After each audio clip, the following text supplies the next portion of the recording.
perguntar como que é que os homens também trabalham essa questão do aborto, né? Já que eu falei aqui outro dia que não são só as mulheres que praticam o aborto, né? Os homens também.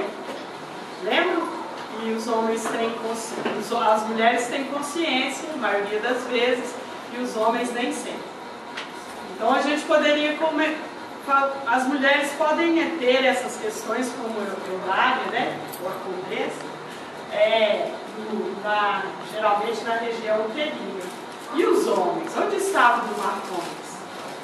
Lá na região. Lá mesmo, né? Lá mesmo. Mas ele pode acontecer no braço, nas costas e outras regiões. São pequenos tumores e formações amorfas. É assim? Vocês perderam o estudo que acontece na casa da Andréia, quando no último mês, um domingo por mês, o Gilson esteve conosco e falou exatamente sobre os ovoides, que é o caso também do Ícaro, né? E ele deu uma aula pra gente. Repete um pouquinho para nós. Para quem não foi. Neste aspecto, né, dessas formações que são produzidas por nós e nós chamamos de tumores. Essas relações, a gente vai pensar, mas eu nunca fiz isso, eu nunca fiz, homens e mulheres, né? Nós sabemos que nossas infunções no corpo são num corpo feminino, num corpo masculino. Todos nós já praticamos e muito. É como matar mesmo, ferir, né? Todos nós já fomos muito hábeis nessas circunstâncias. Então não há como apontar para os outros, né? Há de se olhar para si mesmo e observar se nessa vida não estou eu manifestando circunstâncias iguais a esta, ou já fiz isso ou estou me preparando para fazer. Não há como sair desse processo, visto a nossa condição no corpo, né? O corpo seria, na visão espiritual, o próprio tumor, não é? Que é uma formação que nós vamos deixar por aqui. Não viaja conosco. Essa fica. Não é? Que é o que nós estamos estudando, né? Por que eles não tiraram, quando eles resgataram ela, eles não fizeram uma cirurgia e tiraram os ovários dele? Vai falar isso no livro? Não, mas ele respondeu no capítulo. Cada coisa tem o seu tempo, o seu momento. Aí a Daniela até perguntou, onde estava a espiritualidade, né? Porque quando eu deito ali na maca e a espiritualidade me assiste, por que não me deixa nova? Tira tudo que eu tenho de uma vez. Por que será? Quando isso acontece, nós temos no Evangelho uma passagem muito legal sobre o leproso, os 10 leprosos. Jesus curou os 10 que pediu misericórdia ali. Quantos voltaram? Quantos seguiram Jesus? E os outros? Qual que era a recomendação de Jesus, Mar? Não pegue mais. Essa não esquece mais. Não é? Porque nós, na nossa muita ignorância, é possível que eu tenha uma dificuldade já nascendo, por exemplo, um tumor no músculo do braço, deito na máquina e ela realmente me através de algum propósito, alguma coisa que realizei em benefício de receber, aquilo me é retirado. Se a minha consciência não for trabalhada, e a Dani explicou muito bem isso aqui, através do psiquismo, eu vou pecar de novo, ou seja, eu vou continuar no ciclo repetitivo das coisas e vou me enfermar novamente. Então a espiritualidade, a Vanessa lembrou e o capítulo falou, ela é extremamente bondosa, está te dando a condição de conhecer esse processo, de dar-se conta de que você tem um trabalho intenso e imenso a fazer dentro de você mesmo. Entendeu, Cristiano? Então nós vamos galgando condições de não expressarmos esses aspectos enfermiços. Cada encarnação, uma conquista. Acabamos de participar com a Bela da sua conquista gloriosa, porque entendemos que era um processo da humanamente, meu Deus, como é que é isso? Humanamente, todos nós precisávamos entrar em contato com o que a nossa alma veio fazer aqui. Para fazer logo e caçar o rumo de continuar evoluindo. Não seria assim? Esse é o nosso aprendizado, de aprendermos a entrar no corpo, expressar as nossas condições, né? Nosso tributo, sair do corpo, voltar de novo, fazer esse percurso naturalmente até a purificação. Não é? Então nós paramos aqui.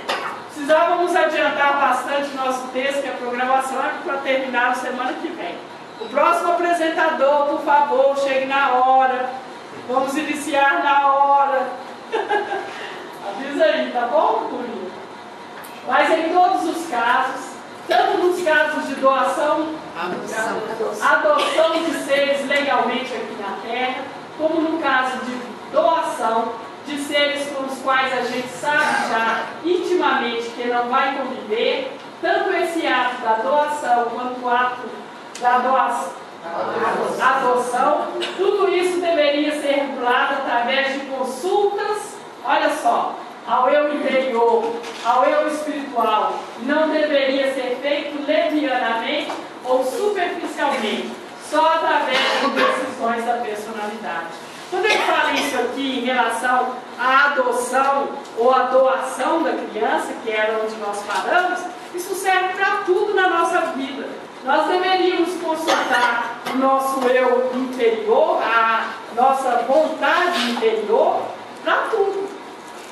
Para tudo. Sabe aquela hora que a gente fica assim, eu tenho um anjinho aqui falando para eu ir e um demônio aqui falando para eu ir. Qual que é o conciliador? A alma. Olha para dentro de você e veja qual que é a solução mais saudável para aquilo que você está vivendo. E a solução suportável por você, não é? Porque tem algumas soluções que nós sabemos de antemão que são as soluções mais saudáveis, mas eu não as suporto. Então eu não posso dar andamento a ela. Certamente vou ficar no meio do caminho, nenhuma nem outra. Então eu preciso olhar para essa solução interna dentro de mim e trabalhar para saber o que eu já dou conta de fazer naquela direção. De novo, Cristiane, não dá para... A melhor solução para esse meu problema é isso. Então tá, a melhor solução para o meu problema agora é me espiritualizar. Então tá, vou me espiritualizar. Quanto tempo leva isso?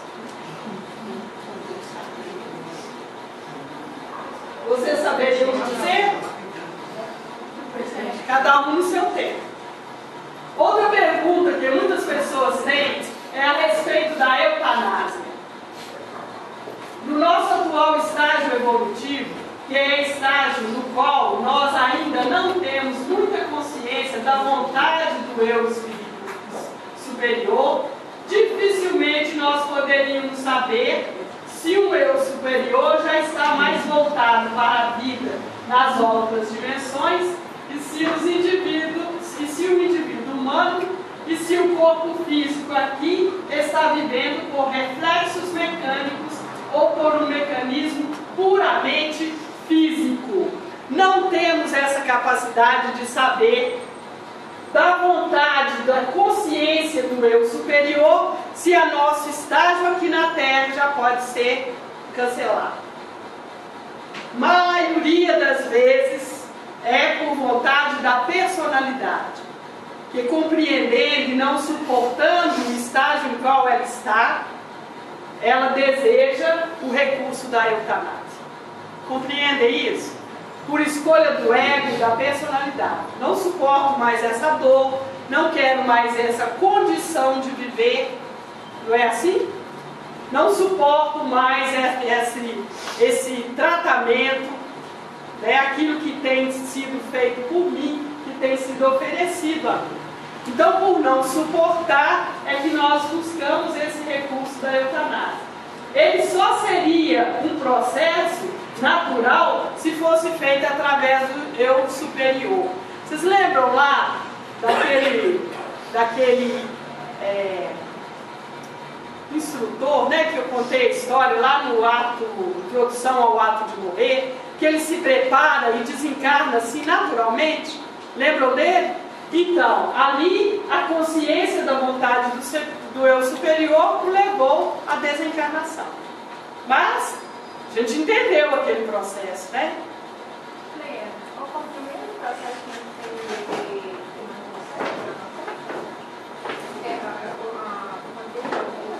Não. A Tatiana está perguntando, acontece o mesmo processo de um bebê que nasce sem cérebro, uma anomalia? Aí é outra história. Está muito mais ligada a essa questão dos ovoides, da tentativa da reencarnação, do que o processo de desencarnar. Né? Assim como a gente viu no próprio Ícaro, né? A tentativa de ir novamente, depois da contração até o ovoide, começar a dilatação até a formação do corpo humano. Entendeu? Até dar conta de formar um corpo. Não é fácil não é uma gestação que faz o processo todo. São algumas. Daí as anomalias. Entenderam isso? Não está no nosso assunto, né? Nós não temos ainda a possibilidade de fazer essa investigação. Os médicos não têm ainda uma vida meditativa, uma vida normalmente meditativa, então seria uma interferência hoje à eutanásia. Por quê? Vocês conhecem algum médico que se prepara para atender vocês e orientar vocês de acordo com a consciência da alma que ele capta de vocês? Está mais complicado para nós, né? Quando nós procuramos um médico, geralmente nós queremos auxílio para o quê? O corpo físico, para a enfermidade, para a dor. A dor que nós acabamos de ver aqui no estudo da Dani, a dor corretiva, a dor sobre o sofrimento, né? A dor revolução. Lembraram disso? Quando ela aparece, aquela dor infalível, eu sequer pergunto internamente ao meu eu interior o que é aquela dor, o que ela está me dizendo, que informação ela está me trazendo. Eu vou lá, tomo uma Neosaldina, se ela não deu, eu tomo um Rivotril, se não deu, eu vou procurar outro auxílio, não é? Se a minha consciência não me deixa dormir, se eu não pratiquei muitas vezes o mesmo circuito mental e isso me levou ao desequilíbrio, eu uso uma porção de recursos. Tem até clínica da dor, né? Uhum. Tem sim. Embora nós conhecemos os muitos lugares no nosso país e também fora do nosso país de clínicas de trabalho meditativo, de trabalho fitoterápico, homeopático, onde as pessoas vão curar da dor verdadeira.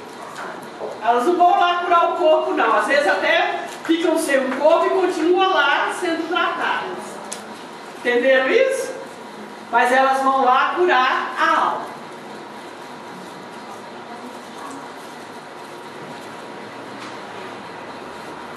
Então nós não temos essa condição, né? Já falei isso. Se nós conhecêssemos aquela vontade, se nós soubéssemos que praticar a eutanásia seria ajuda àquele eu superior, que está decididamente tentando a desencarnação e que está encontrando alguma dificuldade, então poderíamos perceber este eu espiritual, que este eu espiritual já está praticamente fora do corpo, que já terminou o seu processo, mas o que está acontecendo ali é mesmo uma relutância, um processo mecânico do elemental físico, então isso seria correto. Ele avisa para nós, desde o princípio, que nós estamos muito mais presos em consciência ao elemental físico. Ele é capaz até de nos interromper a ação do eu espírito superior de sair, de deixar o corpo. Vocês perceberam? Então, esse elemental físico, esse corpo, ele registra emoções, sensações, percepções, de tal forma que nós temos dificuldades para abandonar. É preciso muito trabalho, para preparação, para nós podermos deixar o corpo e seguirmos a nossa trajetória. Mas não ainda nos tempos atuais, e não ainda com o nosso nível de conhecimento. Nos tempos atuais, e com esse tipo de conhecimento que nós estamos desenvolvendo, não temos esse recurso. Entenderam? Mas no futuro, quando os médicos ou quando os indivíduos envolvidos nesse processo meditarem e souberem qual é o verdadeiro processo do eu superior ou da alma, eventualmente isso poderá facilitar o sofrimento físico do indivíduo. Poderá até ser abreviado, mas nos tempos atuais este sofrimento pode ser amenizado. Esse sofrimento pode ser mitigado por todos os meios que se conhecem, mas ainda não é possível cortar a permanência de um indivíduo sobre essa terra. Não nos é possível eliminar, deixar de assistir, deixar de colaborar com alguém que está sobre essa terra. Por isso nós criamos vários recursos, até exagerados, artificiais para manter a vida, né? Mas nós deveríamos, eu coloquei isso aqui da última vez, se nós estivéssemos aí nas antigas civilizações, nós seríamos, quando enfermos, quando sofrêssemos por alguma enfermidade ou algum acidente, seríamos levados aos pajés, não é isso? Seríamos colocados lá e seríamos abençoados, seríamos preparados para o desencarne. Naturalmente, vocês já viram isso nos filmes, nas histórias? Naturalmente, nós não estaríamos nessa relutância que temos aqui de deixarmos esse corpo fazer o processo dele. Muitas vezes o meu corpo veio com a minha alma, encarna com o propósito de desenvolver uma enfermidade. Nós vimos aqui a Eulália desenvolvendo uma enfermidade de cura para ela, não é isso? E na medida que ela vai desenvolvendo, nós vamos eliminando aquilo. Sem uma reforma íntima, interna da alma. Queremos é ficar livre do tumor. Isso não nos é possível. Isso está no caso do papai. Não é, André? Na verdade, ciente daquele processo desenvolvendo, levou uma vida natural. O que aconteceu na vida dele? O sofrimento físico foi abreviado. Não houve. Não é isso? A gente já falou aqui algumas vezes. Internou às 7 da manhã, às 4 estava desencarnado. Hoje nós poderíamos olhar para isso e dizer: oh meu Deus, eu não sei fazer muito drama com a Daniela, ela é mais charmosa que eu. Mas, oh meu Deus, como é que vai ser isso, né? Não, nós absorvemos aquilo como algo do processo daquela alma, do eu superior daquela pessoa, que não foi necessário passar por sofrimentos e mais sofrimentos. Muitos de nós perdemos toda a formação física, ficamos pele e osso, lá na resistência. E na hora de desencarnar, a gente ainda diz assim: eu não quero ir. Não é? A alma fica naquela coisa da necessidade de retirada e nada. Nós não queremos. Não é? Não é isso? Eu me lembro, eu já contei aqui do caso do meu irmão. Ele lá sem um buraco físico, sem mínima condição de sobreviver, escrevendo os bilhetes o que ele queria que fizesse. Não é? Tão ligados nós estamos a essas condições, a todas essas circunstâncias que se apresentam a nós. Não é assim? E já contei também que quando eu cheguei para ver a Bela dentro do caixão, eu olhei soluçando e pedi desculpas para ela, porque ela estava com a cara muito boa, muito tranquila, muito integrada naquele processo que ela estava vivendo. Eu e que não é? Porque nós somos seres emocionais, nós não somos seres espirituais ainda. Não somos seres conectados com o nosso eu superior, com com a nossa alma. Nosso objetivo nesse mundo é fazermos essa conexão, cumprirmos a vontade do eu superior e partirmos para os páramos da luz. Não é assim?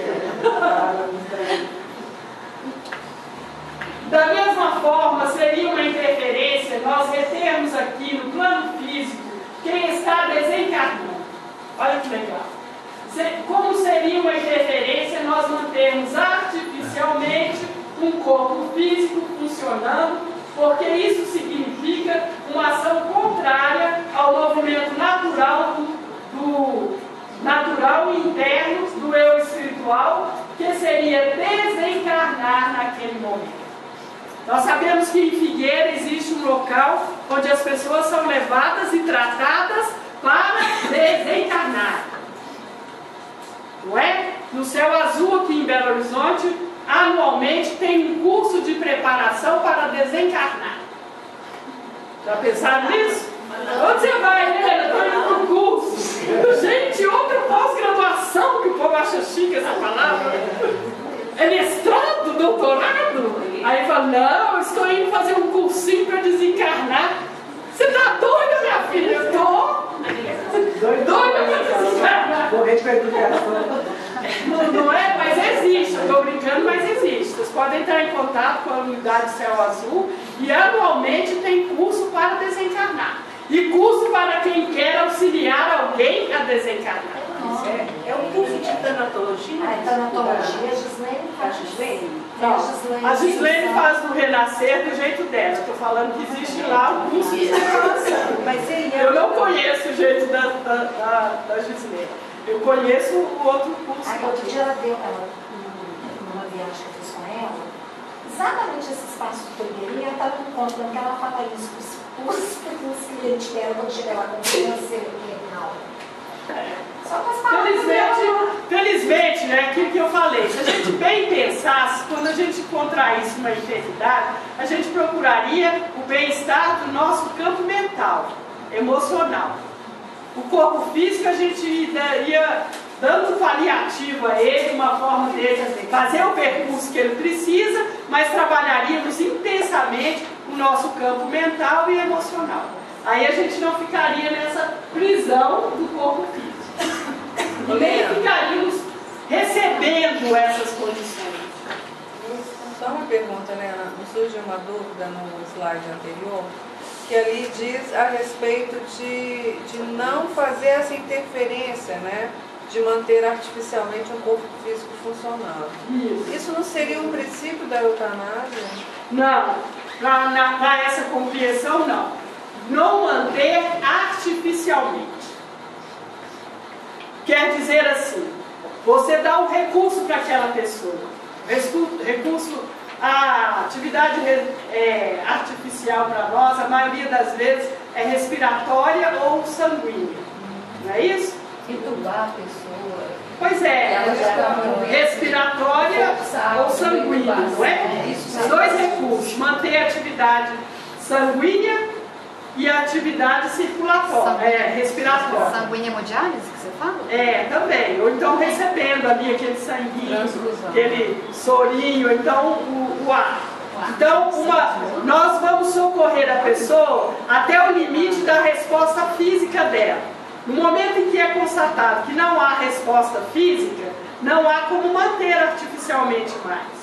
Aí deixaria o corpo fazer o próprio processo.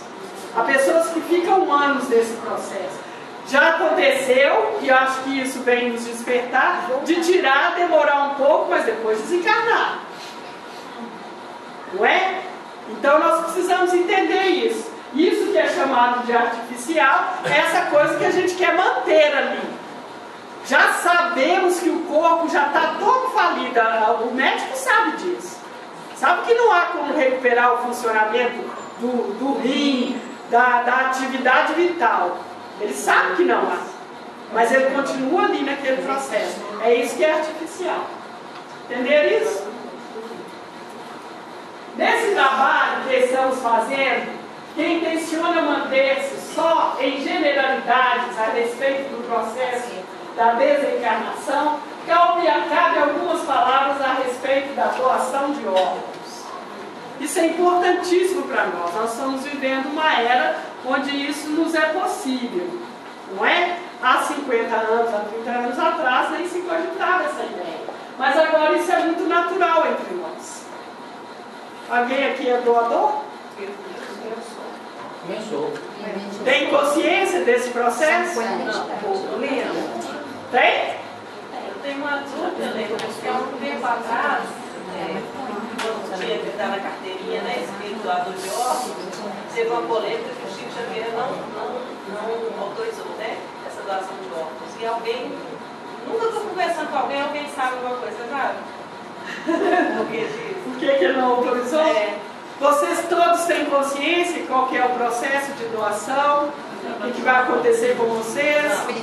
Espiritualmente? Não, espiritualmente não. Por isso que ele não autorizou.